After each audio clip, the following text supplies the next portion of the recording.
జగన్మోహన్ రెడ్డి గారిని కాంగ్రెస్ పార్టీ సూటిగా ప్రశ్నిస్తుంది. అయ్యా జగన్మోహన్ రెడ్డి గారు, మీరు అంత శాతం పర్సెంటేజ్ వచ్చింది అంటే దాంట్లో దళితుల పాత్ర లేదా? ఎంతమంది దళితులు ఓట్లేస్తే మీకు ఆ పర్సెంటేజ్ వచ్చింది?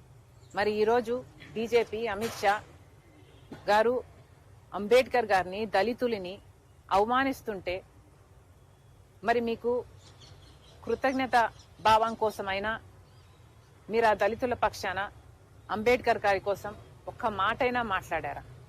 ఈరోజు కులగణన చేయమని కాంగ్రెస్ పార్టీ డిమాండ్ చేస్తుంది.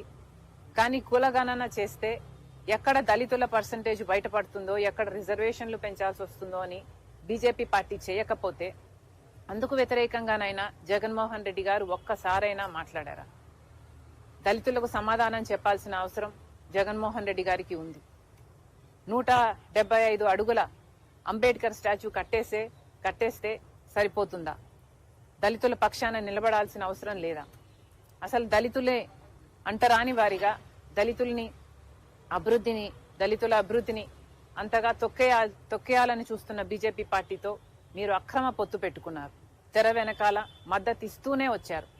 ఆఖరికి అంబేద్కర్ గారికి జరిగిన అవమానం కొద్దీ మొన్న పార్లమెంట్ లో ఫ్లోర్ ఆఫ్ ద హౌస్ లో కూడా అవమానం జరిగితే ఒక్క కాంగ్రెస్ పార్టీ కొట్లాడింది తప్ప టీడీపీ గాని వైసీపీ గాని ఒక్క మాట కూడా మాట్లాడలేదు. ఆఖరికి మన రాష్ట్రంలోనే తీసుకుంటే ఒక జగన్మోహన్ రెడ్డి గారు మాట్లాడకపోగా కనీసం తన ఎంపీలు ఎమ్మెల్యేల చేత కూడా మాట్లాడించలేదు. మరి ఇది అన్యాయం కాదా అని అడుగుతున్నా. ఎన్ని రిజర్వ్డ్ సీట్లు ఉన్నాయి మన రాష్ట్రంలోనే?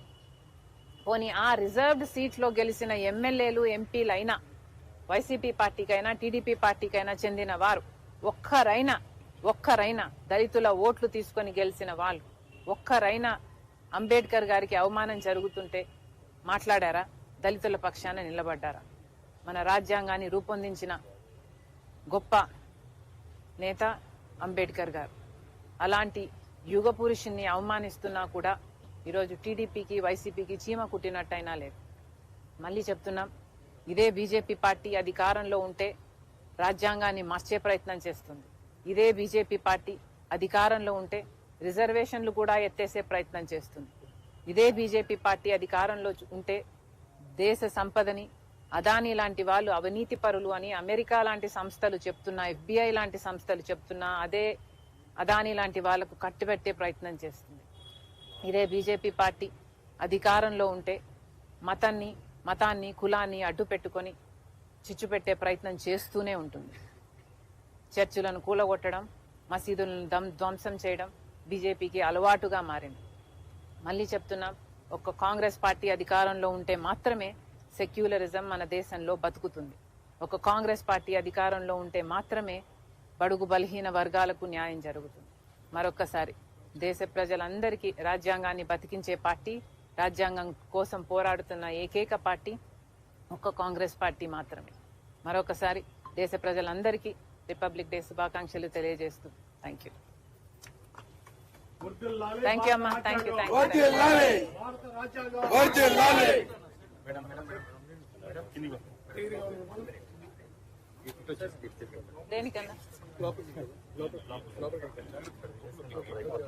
దేనికన్నా ఇంగ్లీష్ అన్న మీరు ట్రెండ్ అయ్యా మేడం.